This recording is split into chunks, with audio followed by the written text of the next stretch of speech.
अस्सलामुअलैकुम। जैसे आप जानते हैं मेरा नाम है अली हसन, मेरे चैनल का नाम है अली हसन व्लॉग।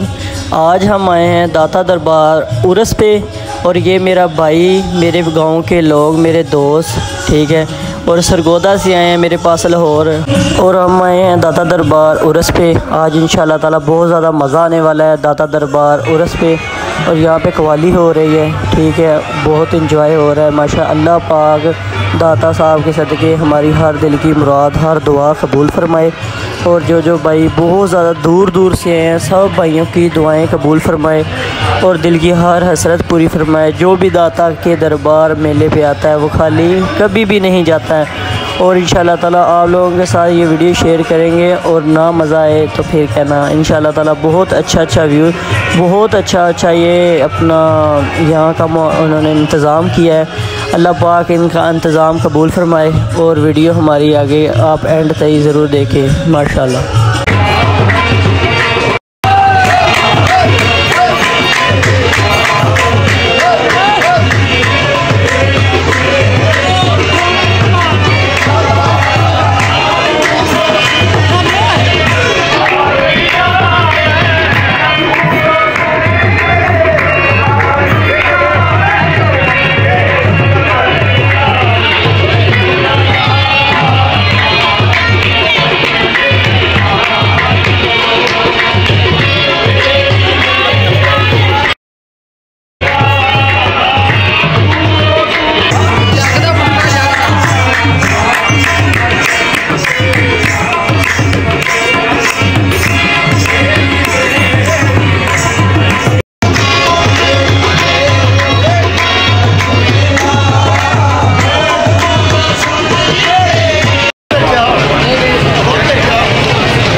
और न्यू धमाल मारने का तरीका अगर आप लोगों को पता है, कौन कौन ऐसे धमाल मार सकता है, कमेंट में बताएं और वीडियो अपनी मेंशन करें जो आपका दोस्त ऐसे धमाल मारता है। ठीक है, ये नया तरीका है, लोगों को नहीं पता चलता, ये कोई तरीका नहीं है धमाल मारने का, इंसान बना करें।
अच्छा जी, जिस भाई को वीडियो पसंद आई हो, अच्छा ज़्यादा से ज़्यादा वीडियो को शेयर करें। दूसरा भी लोग फिर दोबारा कल आएगा इंशाल्लाह ताला या एक दिन बाद, वो भी वीडियो देखना, इसको भी फॉलो करो और दीजिए गए नीचे बेल आइकन के बटन को ज़रूर प्रेस करो।